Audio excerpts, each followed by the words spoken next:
on this day, apartheid police shot and killed possibly hundreds of unarmed children. They were demonstrating against the imposition of Afrikaans as the medium of instruction. One of the images of the day, a boy carrying another boy, Hector Peterson, after he was shot by police, has of course become iconic. In the words of Sam Nzima, who took that picture, it was a peaceful march. The children were told to disperse and they started to sing Nkosi Sikelele. The police were ordered to shoot. Now fast forward to Generation Z, the current generation of youngsters who were all born after 1997, and that largely defines the born freeze here in South Africa. What can they learn from the death of Hector Peterson and the class of 1976? To discuss, we're joined by Dr Trevor Ngwane, who was a 1976 Soweto Uprising Leader. We're also joined by political analyst and former member of the ANC Task Team, Rebone Tau. Thank you both for being with us today. Doctor, let me start with you, and I'm sure you get asked this once a year, and I'm sure a lot of it is etched in your mind. But as the years go by, what really do you remember from that day? Thank you very much. Yeah, unfortunately, I was not in Soweto, but I was indeed a school kid, and I was somewhere in Zululand, KZN. But what happened in Soweto touched us, and in fact, about a week or two after that, the protest spread throughout the country, including Durban, Cape Town, etc. For example, I couldn't finish my school year that year because, we're all expelled. We're in a boarding school, and we're also joining the struggle.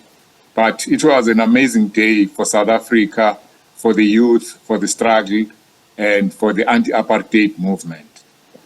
And one of the most tragic days in a very tragic time. Do you believe we're commemorating this in the right way come 23? Well, basically, the apartheid state, like all oppressors, dictators, they give you a choice. They say, you can live under our boot, under oppression, but if you want to go out, you have to wade through a river of blood. And those kids in Soweto had no choice. They felt they had to cross that river of blood. So yes, we can learn about the bravery, the determination of collective struggle. But I think today's youth, it's hard for them to admire or even appreciate in great depth, because when they look around, they don't really appreciate what we have won as a people, as a working class, as a nation. So I think maybe a lot of explanation must go on. Ms. Tau, in your experience, do young people know and appreciate what someone like Hector Peterson went through, given their own struggles today?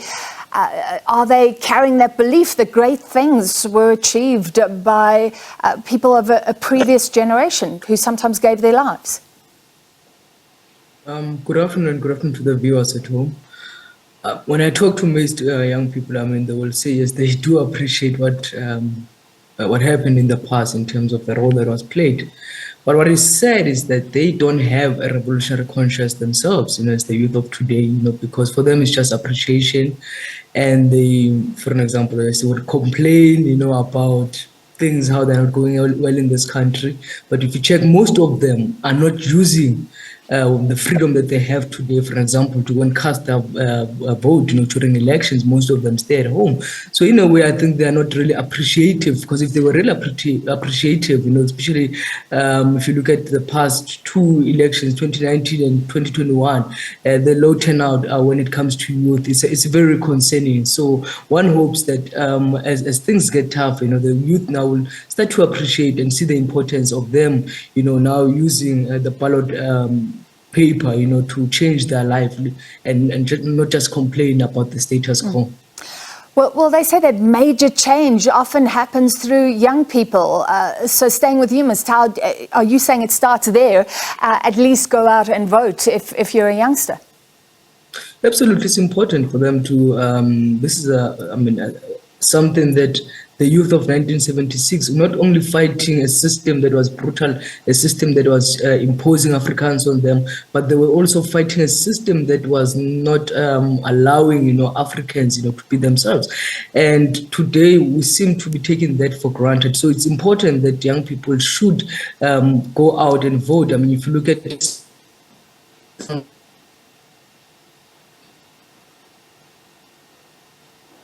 all right, Rebone Tau is frozen there. Dr. Ngwane, let me come back to you. What should Youth Day mean for young people? And I mean, let's look at their current struggles, trying to get a quality education, a very similar struggle, in fact, but then leaving, trying to get a job, crime, rape, violence, poverty. Yes, no, I appreciate what, Rebone was saying. But I think during the struggle against apartheid, a vision of a different future emerged from the struggles. And I'm not saying it was easy, but since everyone was saying, let's get rid of apartheid, together with that was the idea, what kind of society can we build? So I think what the current leadership, youth my age, those who were there, 76, who are now in government, running the state, what they have done, they have stolen that hope from the youth. They are giving the impression that things can never be different.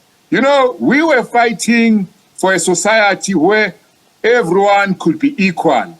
But today, we're being told you must fight as an individual. You must become an entrepreneur. We wanted the collective upliftment, liberation of everyone, But now I think that vision, that hope of doing it together, that idea that we can all actually get out of poverty, have a good life, has been killed by the current leadership. And getting that hope back is very hard. I mean, let's focus on education specifically. Bantu education was about giving black people just enough to get them into low-paying jobs. Many say the legacy of Bantu education remains with us. Some say that is an excuse. What do you think about where we are in terms of education, with literacy levels incredibly low? Yes. So, what happened in 1976 is that the apartheid state went mad and was now forcing high school children to study in Afrikaans. So you were supposed to study mathematics, biology in Afrikaans. So they were imposing their culture and their world vision on the youth.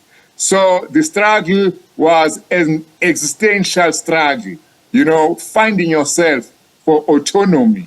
But I think at the moment, the kind of education people are getting, does not address the broader issues.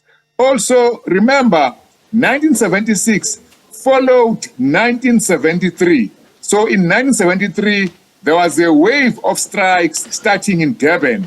So there was that sense of being united with workers, with the working class, and with the parents. Whereas at this juncture, there's that separation between high school students, university students, between youth who are working, between the old and the young, especially between students and the working class. So I think we need that unity so that we can share the same dream and fight together. All right, a lesson for today. Thank you very much, Dr. Trevor Ngwane. And unfortunately, we lost political analyst Rebone Tau.